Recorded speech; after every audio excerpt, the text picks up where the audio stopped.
चलिए शुरू करते हैं। हम लोग यहाँ पर मंगलाचरण से बात शुरू कर रहे हैं। जो विषय नियमित चल रहा है उसी विषय को यहाँ आगे बढ़ा रहे हैं हम लोग। हाथ जोड़ लेवें, आंखें बंद। जय श्री ओम नमस्ते। ओम जय जय जय नमोस्तु नमोस्तु नमोस्तु। नमो अरिहंताणम, नमो सिद्धाणम, नमो आयर्याणम, नमो वज्रायाणम, नमो लोये सव्यसाहुणम। ओकारं बिंदु संयुक्तं नित्यं ध्यायन्ति योगिनः। कामदं मोक्षदं चैव ओंकाराय नमो नमः। अविरल शब्द घनोग प्रक्षालित सकल भूतल मलकलंका। मुनिभिरुपासित तीर्थां सरस्वती हरतु नो दुरितान्। अज्ञान तिमिरान्धानां ज्ञानाञ्जन शलाकया चक्षुरुन्मिलितं येन तस्मै श्री गुरुवे श्री परम गुरुवे नमः। परम्पराचार्य गुरुवे नमः। सकल कलुष विध्वंसकं श्रेयसां परिवर्धकं धर्म संबंधकं भव्य जीवं मन प्रतिबोधकारकं पुण्य प्रकाशकं पाप प्रणाशकविदं शास्त्रं श्री संयम प्रकाश नाम ध्येयम्। अस्य मूल ग्रंथ कर्तारः श्री सर्वज्ञ देवास तदुत्तर ग्रंथ कर्तारः श्री गणधर देवा प्रति गणधर देवास तेषां वचनानुसारम् आसाद्य आचार्य श्री कुंद कुंदामनः आचार्य सूर्य सागरेण विरचितं श्रोतारः सावधानतया शृण्वन्तु। मंगलम भगवान वीरो मंगलम गौतमो गणी मंगलम कुंद कुंदाद्यो जैन धर्मोस्तु मंगलम। सर्वमंगल मांगल्यम सर्वकल्याणकारिकम प्रधानम सर्वधर्माणां जैनम जयतु शासनम। जैनम जयतु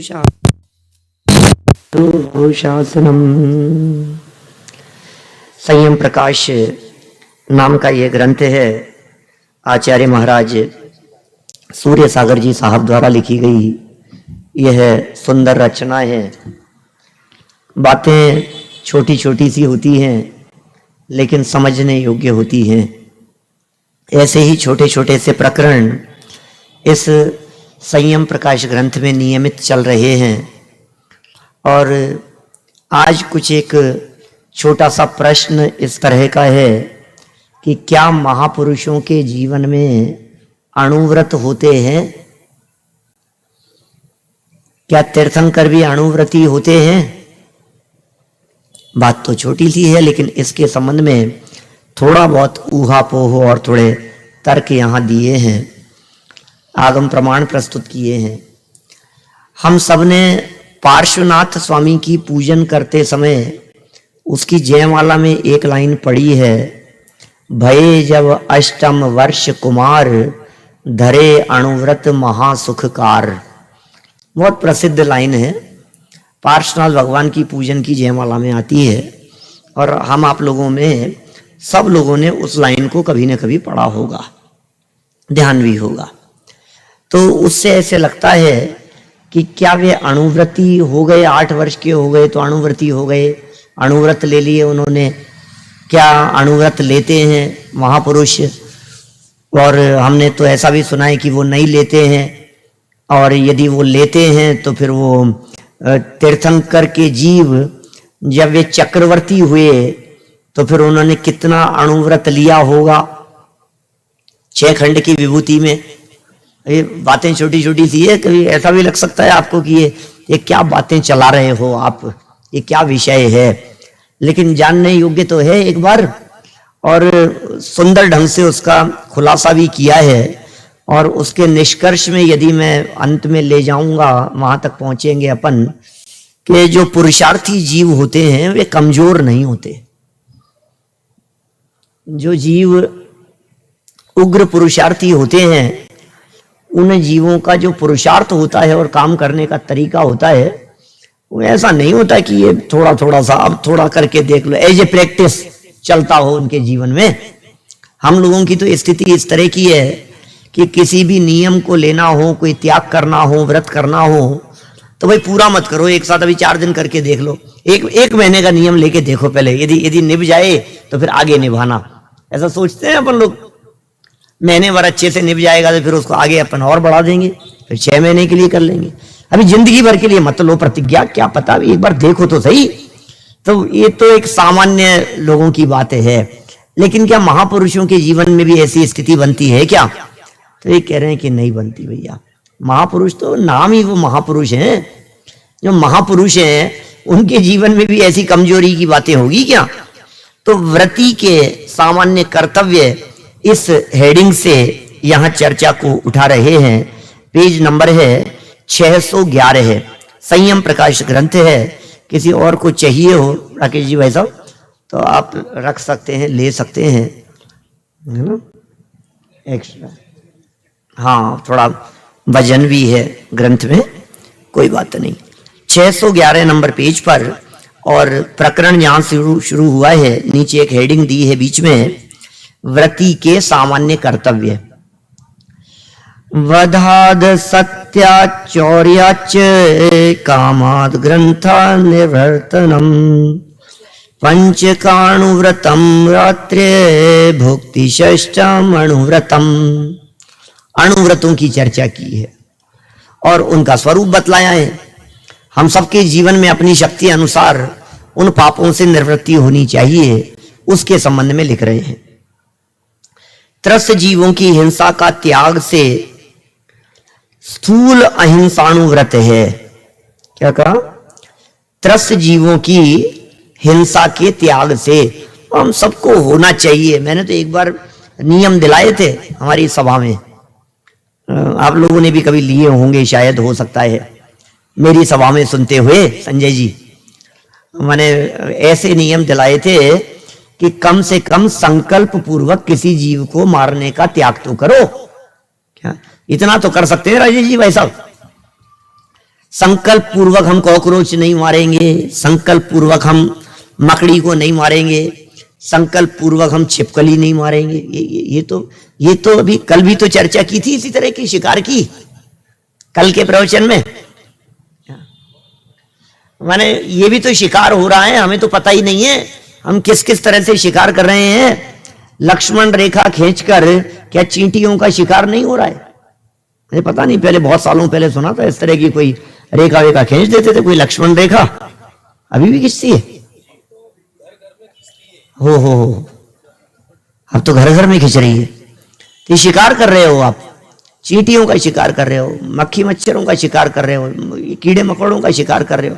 भाई ये सामान्य सदाचार की बातें हैं। मनुष्य जीवन हमने लिया है, जैन कुल में हमने जन्म लिया है और मुमुक्षु परिवार हैं। तो कहने का मतलब ये है हमारे जीवन से, हमारे परिणति से, हमारे आचरण से तो ऐसा होना चाहिए सामने वाला कहे कि यार आचरण तो इनका देखो, दुनिया में व्रतियों का नहीं है ऐसा दिखे आचरण। क्या ऐसा होना चाहिए आचरण।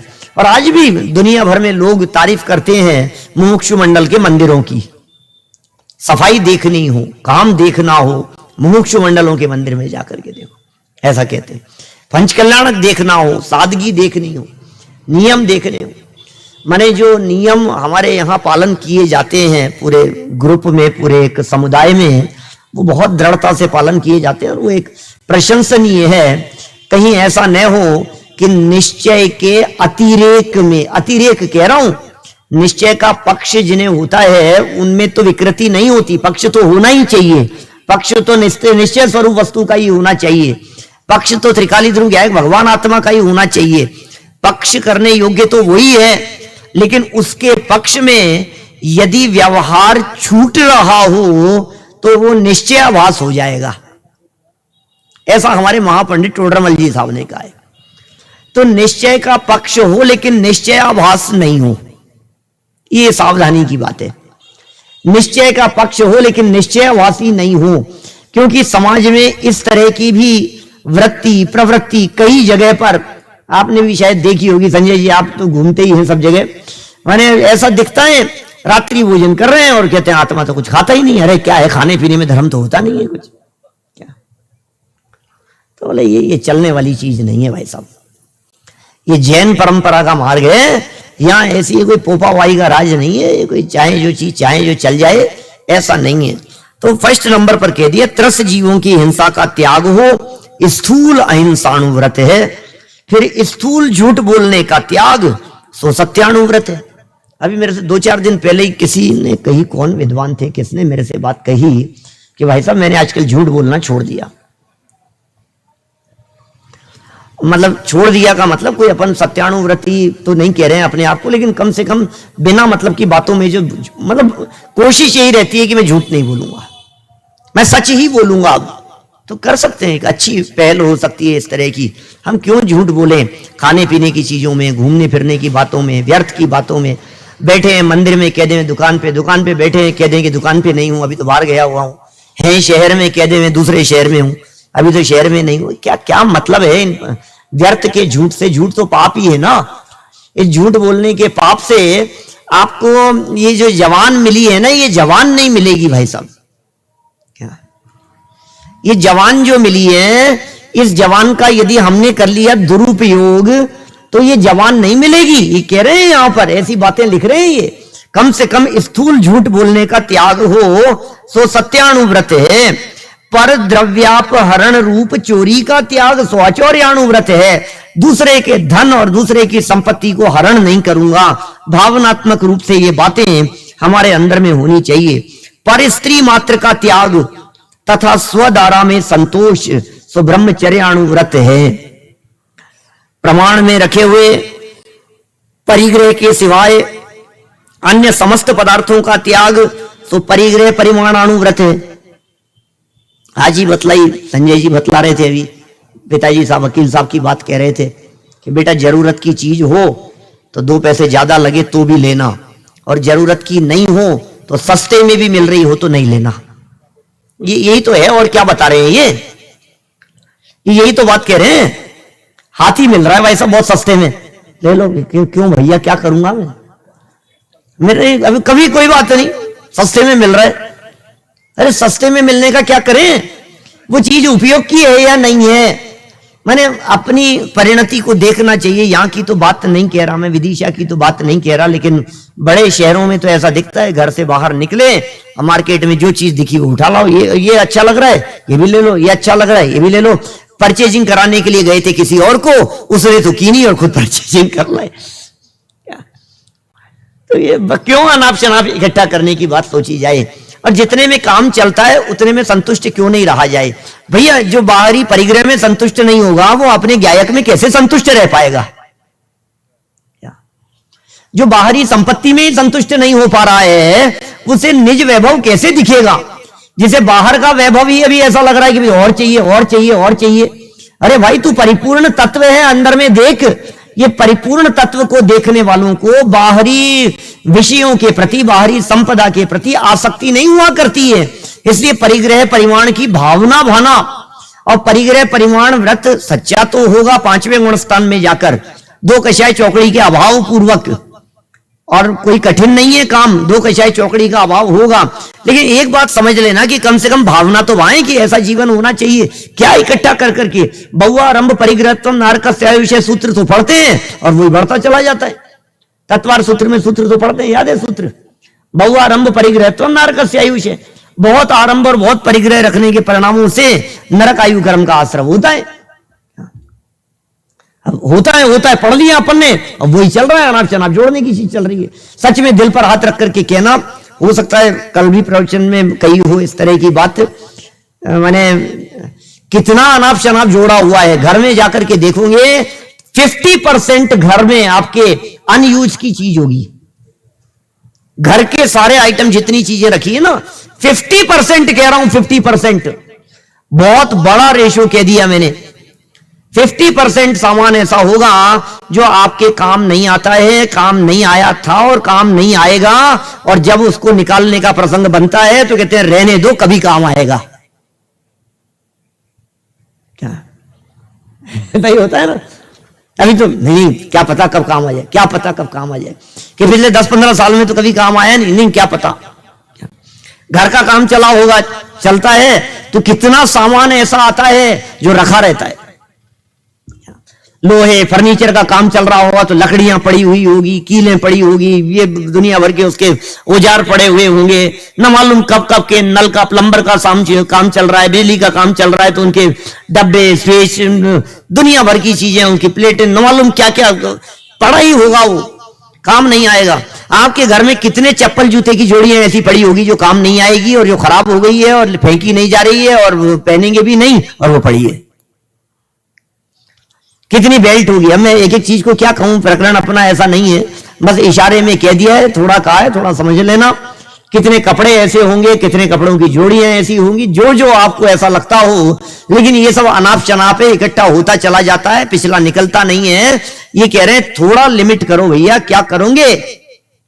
हमारे ज्ञानचंद जी बाबूजी साहब तो यही कहा करते थे इस तरह की बात की ये सब साथ में जाएगा। अरे पंडित जी क्या बात कर रहे हो, साथ में जाएगा? कि हाँ, इन सबको जो इकट्ठा करने का परिणाम किया है वो सारी पोटली साथ में जाएगी तेरे। क्या बात कर रहा है कि पंडित जी आपसे पहली बार सुना कि साथ में नहीं, साथ में जाएगी। आज तक तो जितने पंडित आए उन सब पंडितों ने यही समझाया कि कुछ साथ में नहीं जाए। आगे आते जाओ भैया, थोड़ा थोड़ा थोड़ा आगे के जाओ। मैंने जितने पंडित लोग आज तक आए वो सब यही कहते रहे तुम्हारे साथ कुछ नहीं जाएगा, तुम्हारे साथ कुछ नहीं जाएगा। बाबूजी ने क्या कहा कि सब तेरे साथ में जाएगा, चिंता मत कर, जो जो तूने इकट्ठा किया है। काहे माया के चक्कर में खेले खेल, चलो तो जामे बैठ चले। किसमें? वो जा रही रे जा मोक्षपुरी की रेल, चलो तो जामे बैठ चले। छोड़ दो अवगुण की गठरी, ज्ञान की अब बांध लो। क्या करना है? अवगुणों की गठरी को छोड़ दो। ये सब अहिंसा, सत्य, आचौर्य, ब्रह्मचर्य, परिग्रह, परिमाण, इनके माध्यम से हिंसा, झूठ, चोरी, कुशील, इन अवगुणों की गठरी को उतारने की बात कर रहे हैं। छोड़ दो अवगुण की गठरी, ज्ञान की अब बांध लो। मोह माया को छोड़ दो, सतबंधुओं को साथ लो। ओ काहे माया के चक्कर में खेले खेल, चलो तो जामे बैठ चलो भाई साहब, इस मार्ग पर बढ़ चलो। देखो, प्रमाण में रखे हुए परिग्रह के सिवाय अन्य समस्त पदार्थों का त्याग सो परिग्रह है, परिमाण अनुव्रत है।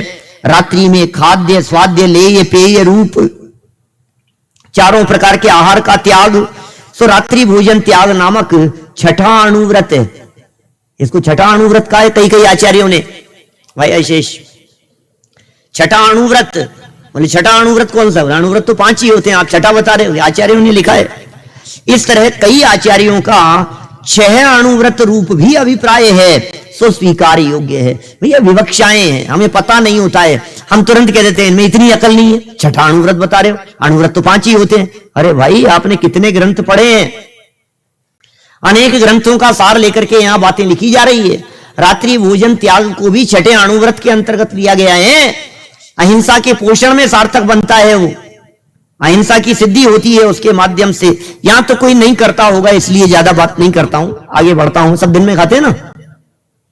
है? कौन कौन है दिन में खाने वाले? बाकी लोग रात में खाते हैं? भैया बहुत जरूरी है, ये तो जैनी की पहचान है। दिन में भोजन, छान के पानी, नित्य जनालय जाएगा। देखो क्या कह रहे हैं, जो दूसरी प्रतिमा के 12 व्रत पालते हैं। अब थोड़ी विशेष बात, जो अपनी चर्चा अपन ने शुरू में छेड़ी थी ना महापुरुषों के संदर्भ में, वो प्रकरण यहां दे रहे हैं। देखिए, जो दूसरी प्रतिमा के 12 व्रत पालते हैं, वे स्वयं ऐसा कारण नहीं मिलावे जिसमें प्रत्यक्ष देखते त्रस्त जीवों की अन्याय पूर्वक हिंसा करनी पड़े। हमारे जीवन के लिए कह रहे हैं, अपने जीवन में कोई इस तरह का कार्य नहीं होना चाहिए जिसके माध्यम से प्रत्यक्ष देखते हुए त्रस्त जीवों की हिंसा करनी पड़े। ऐसा कार्य कभी नहीं करें।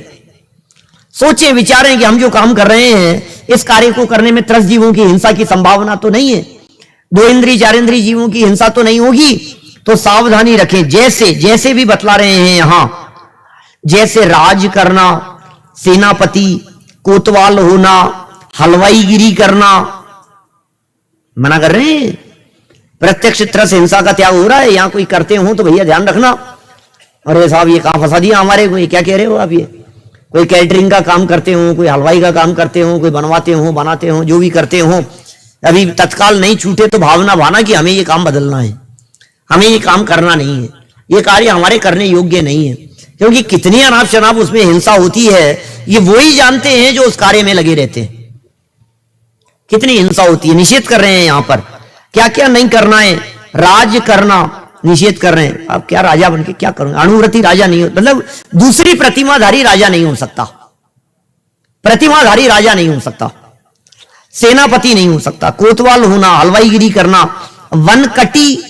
वन को कटवाने का काम वन वगैरह नहीं कटाएगा, कृषि करना ये भी नहीं होगा, निषेध किया, खेती नहीं करना संजय जी, और युद्ध करना नहीं होगा। प्रतिमाधारी व्यक्ति पंचम गुण स्थान वर्ती वो युद्ध करने के लिए नहीं जाएगा। फिर कराना इत्यादि कार्य छोड़ देने योग्य हैं। हाँ, जिनके पहली दर्शन प्रतिमा ही है वे लोग ऊपर लिखे कार्यों को यथा योग्य न्याय पूर्वक कर सकते हैं, ऐसा भगवत गुणभद्र स्वामी का कथन है। जो पहली प्रतिमा तक माने पंचम गुण स्थान का भी जो पहला स्तर है, पहला पायदान है, वहां तक ये सारे कार्य किए जा सकते हैं। अब आप कहेंगे साहब हम तो वो है नहीं, हमारी तो प्रतिमाएं नहीं है, हमारा तो पंचम गुण स्थान नहीं है, हम तो प्रतिमाधारी नहीं है, हम तो अणुव्रती भी नहीं है, तो हमें तो सब छूट है। क्यों? अरे भाई छूट वूट का सवाल नहीं है, ये हमारे लिए कह रहे हैं।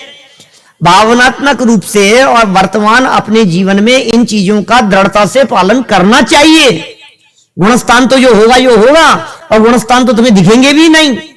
और एक बार और समझ लेना, जिन जीवों के दृढ़ता से इन नियमों का पालन होता है उन जीवों के संदर्भ में आगम ये कहते हैं कि उनके पहले गुणस्थान से डायरेक्ट पांचवा भी हो जाता है। करणानुयोग ये कह रहे हैं पहले से पांचवा किसके होगा क्या? और बाहर में जो मुनिराज दिखाई देते हैं, नग्न दिगंबर वीतरागी संत, 28 मूल गुणों का यदि वे निरतिचार पालन कर रहे हो, भले ही गुणस्थान पहला हो, तो भी जनवाणी ये कह रही है कि पहले से डायरेक्ट 7वां हो सकता है। क्या? कभी भी हो सकता है पहले से 7वां, इसलिए सावधान रहिए। यदि वे निरतिचार पालन कर रहे हैं, उत्कृष्ट रीति से पालन करने की बात कर रहे हैं, चरणानुयोग का ग्रंथ है, आचरण की प्रधानता से बात कर रहा है, जीवन सुधारने के लिए है। हमारा भाई आचरण भी सुधरना चाहिए, भाई ये जीवन भी सुधरना चाहिए। हाँ, ये बात ठीक है कि हम शुद्ध आत्म तत्व की चर्चा के रसिया हैं, रस तो उसी का होना चाहिए, जैसे उसका रस आता है उसके जीवन में ये सारी बातें अपने आप पलती है, पाली नहीं जाती है, पलती है।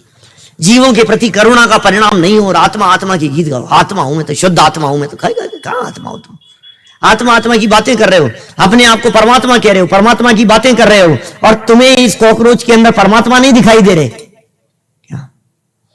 तुम्हें इन मच्छरों के अंदर परमात्मा नहीं दिखाई दे रहे? ये त्रस हिंसा से विरक्ति कैसे नहीं होगी? उसके जीवन में त्रस हिंसा कैसे हो सकती है? अरे जो अपने आप को परमात्मा स्वीकार करता है उसे दुनिया के सारे जीव प्राणी मात्र परमात्मा दिखाई देते हैं। जिसे सब परमात्मा दिखाई देते हैं, तो एक परमात्मा दूसरे परमात्मा की विराधना कैसे कर सकता है? मंदिर में परमात्मा की आराधना कर रहा है और बाहर निकल करके दूसरे परमात्मा की विराधना कर रहा है, तो ये परमात्मा की विनय करने का कोई अधिकार नहीं है। तो ये आता ही नहीं है परमात्मा की विनय कैसे की जाती है, कैसे करते हैं अनंत भगवान की पूजन, कैसे देखते हैं। मंदिर जाकर के महावीर भगवान की पूजन करके आया, महावीर भगवान विराजमान हैं, महावीर भगवान का स्मरण किया, उनकी पूजन करी, भक्ति की, आराधना की, और बाहर निकल करके किसी जीव की विराधना करता है तो भूल गया भगवान महावीर स्वामी क्या कह रहे थे, जो निबोध में सो ही तुझ में सो ही मोक्ष मजार।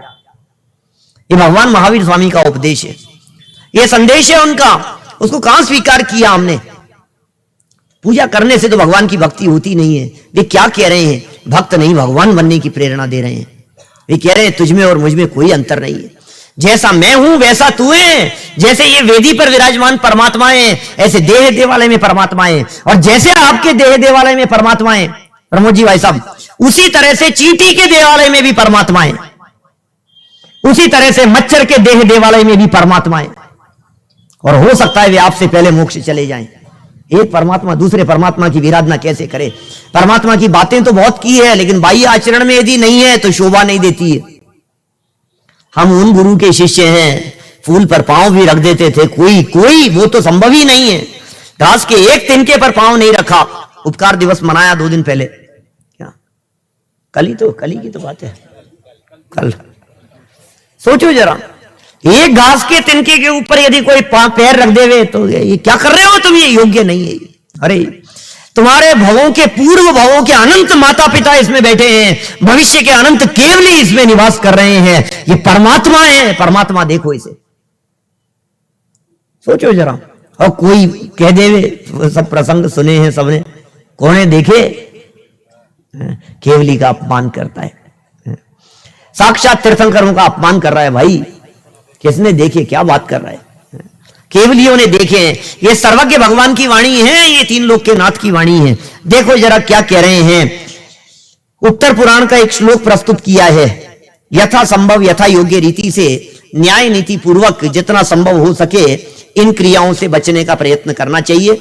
हम यदि कहीं खेतीबाड़ी का काम करते हो, हमारे माध्यम से किया कराया जाता हो, बंद करो, कम करो उसे, वो करने योग्य नहीं है, जैनी के करने योग्य काम नहीं है। हलवाई का काम हो, कहीं होटल वगैरह चलती हो, वहां खाना पीना चलता हो, हाँ होटल एज ए धर्मशाला हो सकती है, क्या क्या फर्क है, नाम उसका होटल है लेकिन ठहरने की व्यवस्था है, खाने पीने की नहीं है। समझ रहे हैं आप? तो फिर वो आप धर्मशाला जैसा हो गया ना वो, इस तरह का। क्योंकि कई साधर्मी ऐसे दिखते हैं जिनके हैं इस तरह के, लेकिन बोले हमारे यहाँ कोई अलाउ नहीं है किसी तरह का, खाना कोई अलाउ नहीं है, पीना अलाउ नहीं है, हमारे यहाँ कुछ नहीं है, दूसरी जगह जाओ जहां तुम्हें खाना पीना हो, यहाँ रहने की व्यवस्था है सिर्फ। तो ये इस तरह के बिजनेस नहीं होते हैं भाई। स्वायुराद्यष्ट वर्षेभ्य, अणुव्रतों के संदर्भ में कह रहे हैं, आयु के 8 वर्ष होने की उल्लेख कर रहे हैं। उत्तर पुराण के 35 से 53 नंबर तक के श्लोक में कुछ इस तरह की बातें कही है। जो कितने श्लोक हैं और इन श्लोकों में सारी ये बातें कही है। ये कह रहे हैं अपनी, ऊपर श्लोक देखो, स्वायुराद्यष्ट वर्षेभ्य सर्वेषां परतो भवेत् उदिताष्ट कषायाणाम तीर्थेषाम देश संयम है। अपनी आयु के 8 वर्ष बीतने के समय से भगवान तीर्थंकर देव की गृहस्थ अवस्था में आचरण व्यवस्था अणुव्रती सरी की होती है। उत्तर पुराण का हवाला देकर के कह रहे हैं जितने तीर्थंकर होते हैं उन तीर्थंकरों का जीवन, उन तीर्थंकरों का जो व्यवहार है, उनकी जो चर्या है वो अणुव्रती सरी की होती है, परंतु अणुव्रत नहीं लेते, महाव्रत ही लेते हैं। अणुव्रत नहीं लेते हैं वे। अणुव्रत लेना कमजोरों का काम है, कमजोर लोगों का काम है, हीन पुरुषार्थियों का काम है। तीर्थंकर, चक्रवर्ती, ऐसे महापुरुष ये अणुव्रत नहीं लिया करते हैं। चक्रवर्ती भरत पहले अणुव्रत लिए होंगे तो फिर 96,000 में से आधी छोड़ी होंगी, आधी रखी होंगी, क्या किया होगा? 6 खंड के राजपाट में से कितना ग्रहण करेंगे, कितना छोड़ेंगे, कितना रखेंगे? अरे क्या बात कर रहे हो भाई साहब, ऐसी बातें नहीं हुआ करती है। नारायण, प्रतिनारायण, तीर्थंकर, चक्रवर्ती ऐसे जो महापुरुष होते हैं, प्रतिनारायण तो खैर दीक्षा ही नहीं लेते हैं, है ना, वो तो अधोगामी होते हैं। इसलिए जो बलभद्र हैं, चक्रवर्ती हैं, तीर्थंकर हैं, ऐसे जीवों की बात कर रहा हूं। नारायण, प्रतिनारायण दीक्षा नहीं लेते। तो ये कह रहे हैं अणुव्रत नहीं लेते, महाव्रत ही लेते हैं, क्योंकि चारित्र मोहिनी की प्रकृतियों में से अनंतानुबंधी की 4, अनंतानुबंधी क्रोध मान माया लोभ, सब जानते होंगे। मैं सभा में यही समझ करके चल रहा हूं कि सब बातें सबको पता है ना। अप्रत्याख्यानावरण की 4, ठीक है ना, 4 अनंतानुबंधी की हो गई सोहानी जी, और 4 अप्रत्याख्यानावरण की हो गई। तो ये कह रहे हैं 8 हो गई यहां तक। इन प्रकृतियों का अनुदय होने से माने अनंतानुबंधी और अप्रत्याख्यानावरण का उदय नहीं है। अनंतानुबंधी की 4 प्रकृतियों का उदय नहीं है, अप्रत्याख्यानावरण की 4 प्रकृतियों का उदय न होने से भगवान का आचरण, भगवान बनने वालों का आचरण, राजकुमार अवस्था में आचरण, राजपाट में रहते हुए उनका आचरण देशव्रती सरी का हो जाता है। परंतु ये किसी के पास अणुव्रत लेते नहीं, क्योंकि ये महापुरुष जगत गुरु अवसर आने पर महाव्रत ही लेते हैं। ये जगत गुरु है भाई साहब, ये महाव्रत ही लेते हैं, ये अणुव्रत नहीं लेते। पहले थोड़ा सा ले लो, फिर थोड़ा सा ले लो, फिर थोड़ा सा, धीरे धीरे। अरे थोड़े थोड़े का काम नहीं है क्या, धीरे धीरे करके। ये हीन पुरुषार्थियों का काम है क्या? अपने यहां प्रसंग आता है एक शालीभद्र का, दीक्षा लेने का प्रसंग आता है। इस तरह से उनके साले ने मजाक बनाई जीजा जी की, दीक्षा लेने का विचार थे। ऐसे कोई दीक्षा होती है कि 8 दिन बाद में दीक्षा लेंगे, सब पत्नियों को संबोधन करते करते? ऐसे कोई दीक्षा होती है? दीक्षा का परिणाम आए तो 8 दिन तक टिकता है क्या? कि नहीं साहब समझाना तो पड़ेगा, एक एक पत्नी को मनाना पड़ेगा। तो फिर चक्रवर्ती दीक्षा लेने के लिए 96,000 दिन लगेंगे उनको। भाई एक एक दिन तो एक एक पत्नी को समझाएंगे कम से कम। अब एक एक दिन एक एक पत्नी को समझाए तो 96,000 दिन, 96,000 दिन का मतलब क्या हो गया? 365 दिन के 1 साल। 1,000 पत्नियों को समझाने में 3 साल लगभग। कितने हो जाएंगे लगाओ आप, 1,000 पत्नियों को समझाने में 3 साल, तो 96,000 को समझाने में कितने साल? 300 साल के लगभग। कितना कितना लंबा समय लग जाएगा। और फिर वो दीक्षा का परिणाम, आज दीक्षा का परिणाम है, कल थोड़ी ना रहेगा। आज जो परिणाम है ये परिणाम रहेगा नहीं, ये परिणाम दोबारा नहीं रहेंगे। इसलिए जब तत्व ज्ञान का परिणाम आया, जब वैराग्य का परिणाम आया, जब दीक्षा का परिणाम आया, जब संयम का परिणाम आया, जब नियम संयम लेने का परिणाम आया, जब स्वाध्याय करने का परिणाम आया, उस परिणाम को टालना नहीं कभी। भोग का यदि परिणाम आवे, भोगासक्ति का परिणाम आवे, तो तुरंत उस परिणाम को तत्काल समय में टाल देने योग्य है। लेकिन यदि स्वाध्याय का परिणाम आवे, प्रवचन सुनने का परिणाम आवे, अध्ययन मनन चिंतन, कोई विकल्प है, आधी रात को भी यदि परिणाम आ जावे भाई साहब, तो क्या करना? बोले कोई बात नहीं, उस परिणाम की पूर्ति करना, स्वाध्याय करने के लिए बैठना। उपदेश दे रहे हैं, क्या कह रहे हैं?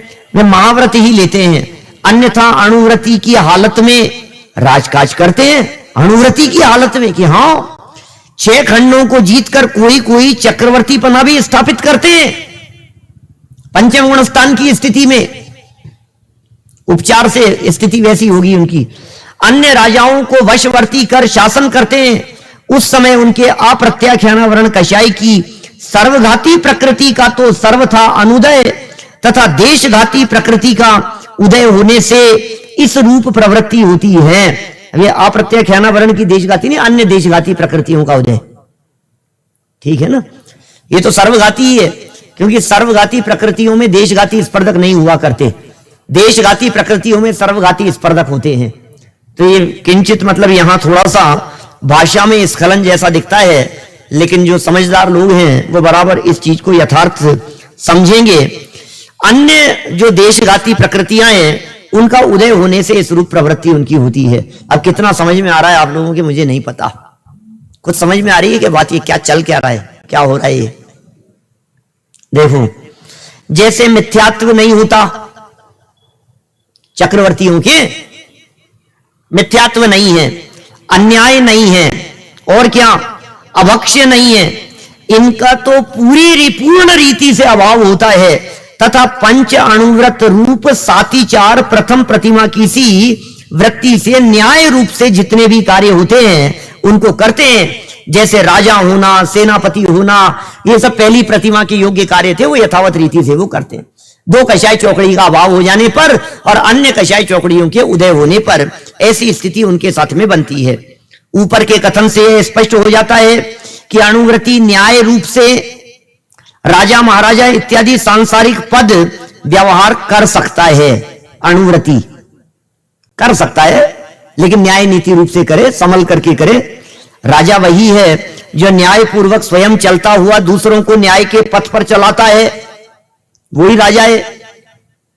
अभी कई को राजा का उपदेश दे रहे हो हमारे को, ये हमारे को क्यों उपदेश दे रहे हो? ये राजाओं का जमाना नहीं है, यहां कोई राजा नहीं है, राजाओं की बातें करके क्या लेना देना है इन सब बातों से?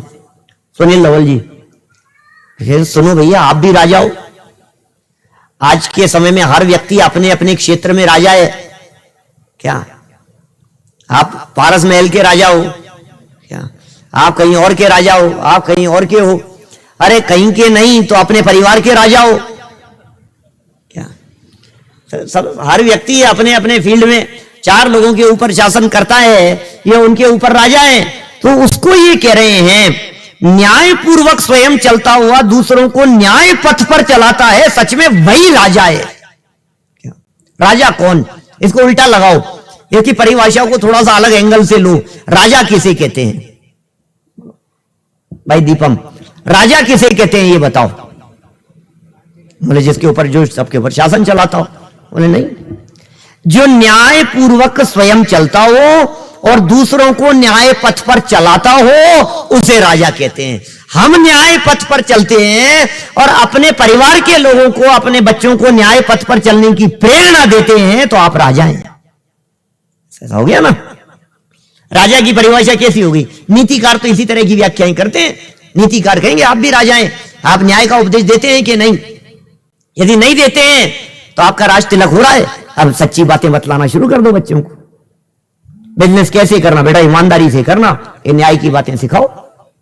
घर गृहस्थी में ईमानदारी हो, बिजनेस में ईमानदारी हो, नौकरी में, जॉब में, जहां आप खड़े हो, जिस जगह पर बैठे हो वहां न्याय नीति पर चलने की प्रेरणा दो। बोले वही राजा हैं। देखिए भगवत जिनसेन स्वामी ने आदि पुराण में कथन किया है, अब ये सब आचार्यों के कथन हैं कि महाराज भरत, संजय जी गौर करना क्या कह रहे हैं ये। भगवत जिनसेन स्वामी ने आदि पुराण में कथन किया है कि महाराज भरत पंचाणुव्रतधारी थे। ये जिनसेनाचार्य कह रहे हैं आदि पुराण में।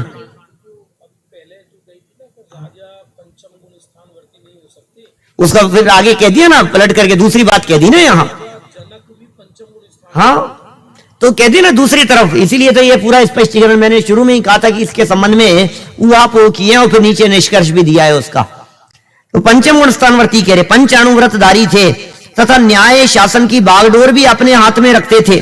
उन्होंने 6 खंड पृथ्वी को स्त्री की तरह पालन किया।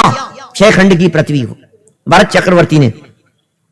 96,000 महाबलवान राजा वश में थे, जिनमें 32,000 भूमि गोचरी। अब ये 96 राजा होंगे इस तरह के। 32,000 मुकुटबद्ध राजाओं की चर्चा तो जगत प्रसिद्ध है ना। 32,000 भूमि गोचरी, 32,000 म्लेच्छ और 32,000 विद्याधर, जिनके 6 खंडों से आई हुई कन्याएं चक्रवर्ती की रानियां 96,000 थी। हम सब जानते हैं चक्रवर्ती की जो 96,000 रानियां होती है उनमें से 32,000 रानियां आर्य खंड की होती है, 32,000 रानियां म्लेच्छ खंड की होती है और 32,000 रानियां विद्याधरों की होती है जो विजयार्ध पर्वत से आती हैं। माने विद्याधर भी मनुष्य गति के ही जीव होते हैं। और अपने यहां भरत क्षेत्र में भी विद्याधर, अभी भी वहां विद्याधरों की जहां नगरियां हैं भरत क्षेत्र में, वहां चौथा काल वर्त रहा है इस समय भी भरत क्षेत्र में। आपको लगेगा क्या बात कर रहे हो आप, भरत क्षेत्र में तो पंचम काल है कि नहीं, भरत क्षेत्र में भी चौथा काल। ये भरत और ऐरावत क्षेत्र में जो काल परिवर्तन होता है, ये काल परिवर्तन सिर्फ और सिर्फ आर्यखंड में होता है, पूरे भरत क्षेत्र में भी नहीं होता है, सिर्फ आर्यखंड में ही है। म्लेच्छ खंड में भी हमेशा चौथा काल रहता है कि म्लेच्छ खंडों में हमें तो चौथा काल सुनते ही ऐसा मुंह में पानी आता है। चौथा काल माने मोक्ष, ऐसा लगने लगता है चौथा काल होगा तो मोक्ष चले जाएंगे, चौथे काल में तो सबको मोक्ष हो, चौथे काल में तो।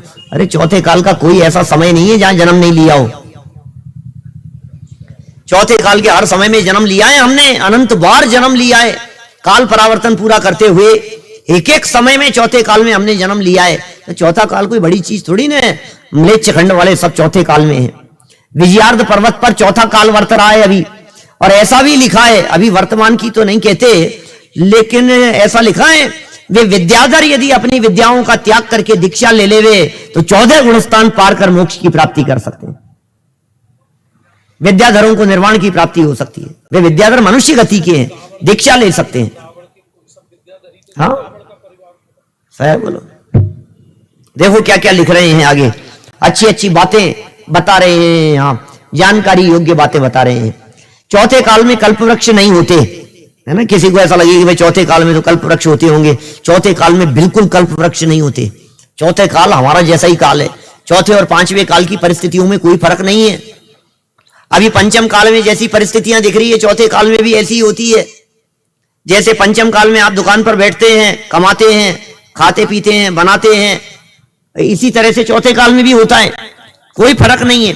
वो पहले दूसरे तीसरे काल में भोग भूमि की व्यवस्था होती है, वहां कल्प वृक्ष होते हैं और अचानक बिल्कुल सारे कल्प वृक्ष सब गायब हो जाते हैं। हीन पुण्य वालों को क्या मिले। चौथे काल में कल्प वृक्ष नहीं हो सकते, ये बात आगम से तो है ही, ये बात तर्क युक्ति से भी सिद्ध है, क्योंकि चौथे काल में भावलिंगी संतों का बाहुल्य होगा, निर्वाण की प्राप्ति करेंगे, तो उन्हें आहार दान क्या कल्प वृक्ष से मांग करके देंगे? कैसे होगा? माने वो मतलब थोड़ा सा तर्क की कसौटी पर कस के देखें तो भी वो बात समझ में आती है। कल्प वृक्षों से मिला हुआ भोजन वह आहार जल शुद्धि वाला नहीं हो सकता है, वो नहीं दिया जाता है। देखिए और देखिए क्या लिख रहे हैं यहां। उन चक्रवर्ती के पास में और क्या क्या था। 1,00,000 कोटि हल थे। इतनी अपार संपदा होते हुए भी अणुव्रती हो सकते हैं, ऐसा सिद्धांत का कथन है। इतनी संपदा होते हुए भी अणुव्रती, अरे अणुव्रती का मतलब उन्होंने मर्यादा तो ले ली, इससे ज्यादा नहीं, इससे ज्यादा नहीं। कि साहब 96,000 पत्नियां रख करके भी अणुव्रती हो सकते हैं कि स्वदारी तो हैं, अपनी तो पत्नियां हैं, पर स्त्री सेवन के त्यागी हैं।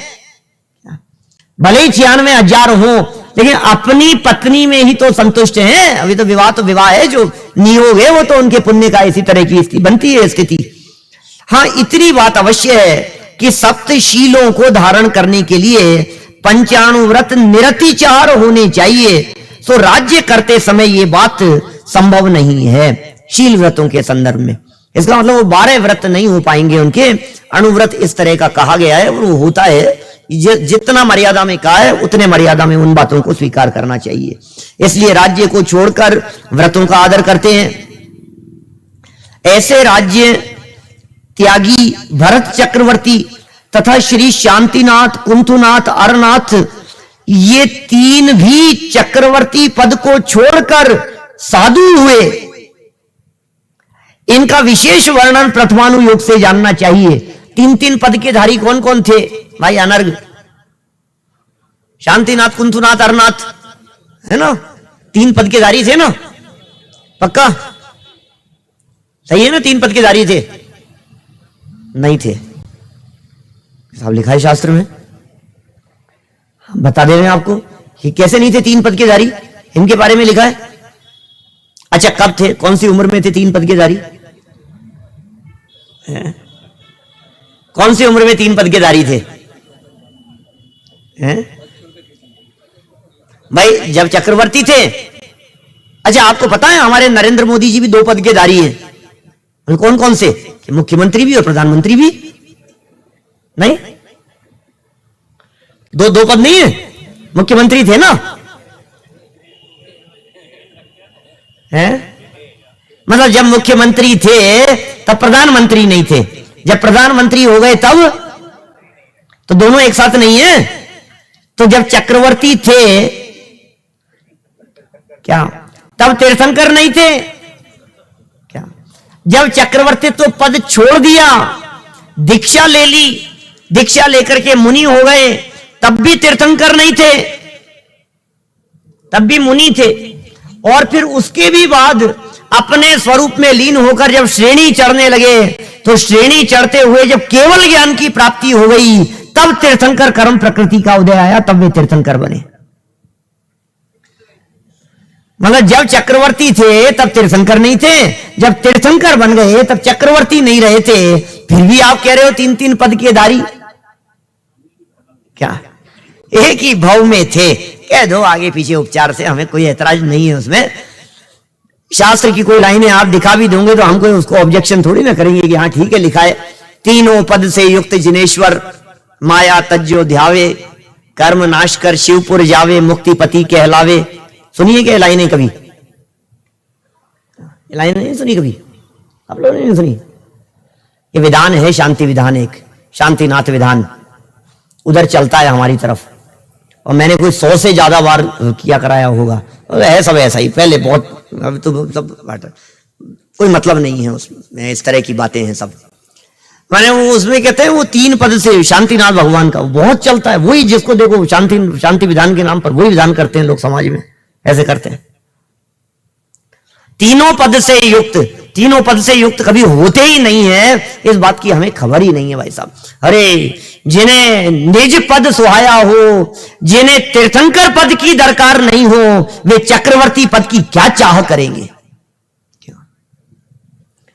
आचार्य अमृतचंद्र स्वामी ने लिखा है, भैया निज पद वो तो चैतन्य पद है, हे अपद पद में मस्त है अंधे जगत के प्राणियों, ये पद तुम्हारा है नहीं, ऐसा लिखा है।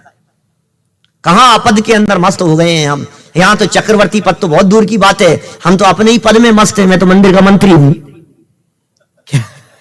ये इतने मस्त हो गए, मुझे अध्यक्ष बना दे, मैं अध्यक्ष हो जाऊं, मैं प्रेसिडेंट हो गया हूं, मैं समाज का हूं, मैं ऐसा। अरे तुम्हें पता नहीं है ये कौन से पद की बात कर रहे हो, कौन से पद के अंदर मस्त हो रहे हो तुम। ये पद तुम्हारा नहीं है, तुम्हारे में ऐसी काबिलियत है कि तुम पूरे दुनिया, 3 लोक और इस सृष्टि के 5 प्रमुख पदों में शामिल हो सकते हो, 5 परमेष्ठी के पदों में शामिल हो सकते हो। ऐसा पद है तुम्हारे पास में, ये पता नहीं है हमारे को, हमें लग रहा है ये पद मिल गया हमारे को, पद मिल गया हमारे को, या पद है ये सब। और ये सारे पद, अरे उस पद का क्या करना जो पद छीन लिया जाए, उस पद का क्या करना जिस पद से उतार दिया जाए, उस पद की कोई कीमत नहीं है। इसलिए हमारे यहां चत्तारी शरणम पवज्जामि में आचार्य पद और उपाध्याय पद की भी कीमत नहीं रखते, क्या उनको भी स्थान नहीं दिया, साधु पद की चर्चा की, क्योंकि निर्वाण प्राप्त करने के लिए आचार्य और उपाध्याय पद को भी छोड़ना पड़ेगा। अरे पद है तो भार है, वजन है माथे पर, जब पूरी तरह से वजन जब तक नहीं उतरता है, निर्भर हुए बिना आप अंदर नहीं जा सकते हैं।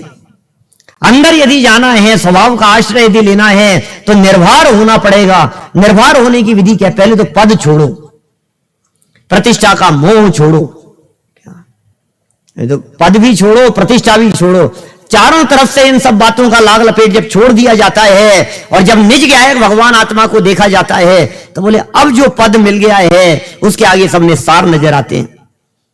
इसलिए वो पंक्तियां सम्यक दृष्टि ज्ञानी जीव की अनेक बार दोहराई गई है आपकी सभाओं में। चक्रवर्ती की संपदा इंद्र सरीखे भोग, काग बीट सम गिनाते हैं सम्यक दृष्टि लोग। हाँ, सम्यक दृष्टि गिनते हैं, मैं तो मिथ्या दृष्टि हूं, मुझे तो चाहिए। सम्यक दृष्टि काग बीट के समान गिनते हैं। अरे जो काग बीट के समान गिनते हैं वे सम्यक दृष्टि बनते हैं क्या? इसका अर्थ कैसा लगाना?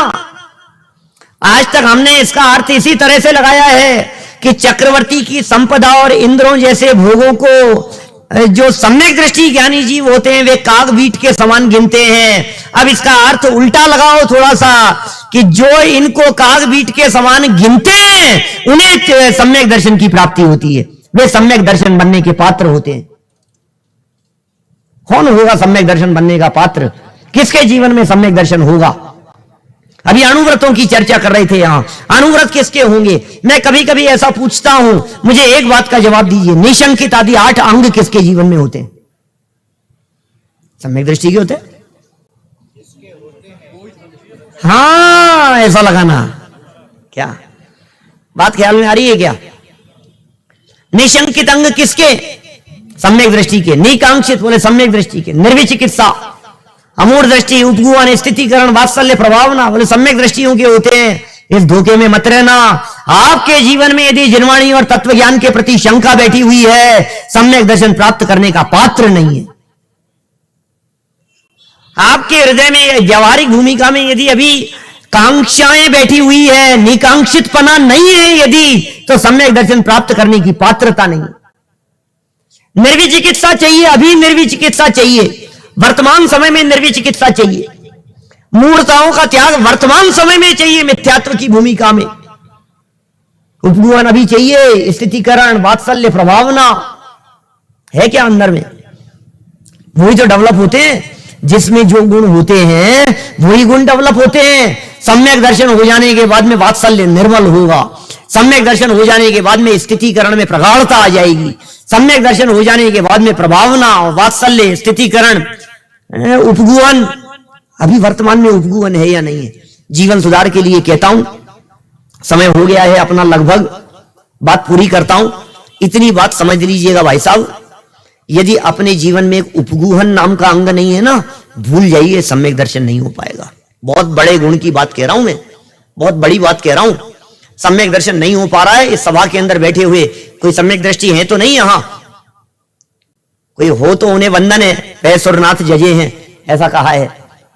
और यदि नहीं हो रहा है और करना चाहते हो, एक गुण का पालन करने का प्रयत्न करना, उपगूहन उपगूहन उपगूहन उपगूहन उपगूहन, बहुत महत्वपूर्ण है। ये उपगूहन ऐसा गुण है जो गुण नहीं होने की वजह से घर घर में झगड़े हैं, उपगूहन नहीं होने की वजह से विवाद हैं, उपगूहन नहीं होने की वजह से समाज में विवाद हैं, आपस में नहीं बनती है, दोस्तों में नहीं बनती है, परिवारों में नहीं बनती है। क्यों? इसने ऐसा किया था, उसने ऐसा किया था, इसकी गलतियां देखो। अरे उपगूहन नहीं होगा तो सम्यक दर्शन का पात्र नहीं होगा। उपगूहन किसका नाम है मैं बात बताऊं? गुरुदेव के जीवन का उपगूहन देखो जरा, हमें किसी के दोष दिखाई नहीं देते, इसका नाम उपगूहन है। अंदर में निर्दोष तत्व को देखने वाले को जगत में किसके दोष दिखाई देवे भाई साहब? मैं त्रिकाली ध्रुव गायक भगवान आत्मा इस देह देवालय में विराजमान हूं, मैं परमात्मा बनने वाला हूं, परमात्मा स्वरूप अंदर में विराजमान हूं। मुझे आप परमात्मा दिखाई दे रहे हैं, मैं क्या दोष देखूं आपके? मुझे आप में राग नहीं दिखता, मुझे आप में कषाएं नहीं दिखती, मुझे आप में विकार नहीं दिखाई देता, अरे मुझे आप में पर्याय नहीं दिखाई देती, मैं आपको द्रव्य दृष्टि से देखता हूं। तो इसे किसका नाम है? उपगूहन। ऐसा उपगूहन करने वाला जीव सम्यक दर्शन प्राप्त करने का पात्र जीव हुआ करता है। ये थोड़ी बहुत बातें कही है, कल कुछ प्रकरण अलग हटके आने वाला है। आज की चर्चा तो यहीं तक थी, और कल जो चर्चा यहां चलने वाली है, ये चर्चा कुछ ऐसी चलने वाली है भाई साहब, धर्म के मार्ग पर चलने वाले कुपथ पर नहीं चलते, और कुपथ पर चलने वाले धर्मात्मा नहीं होते। प्रेरणादायक चर्चा नीचे आगे प्रसंग में आने वाली है, कल इस प्रकरण को आगे बढ़ाएंगे। अभी की बात को यहीं विराम देते हैं भाई।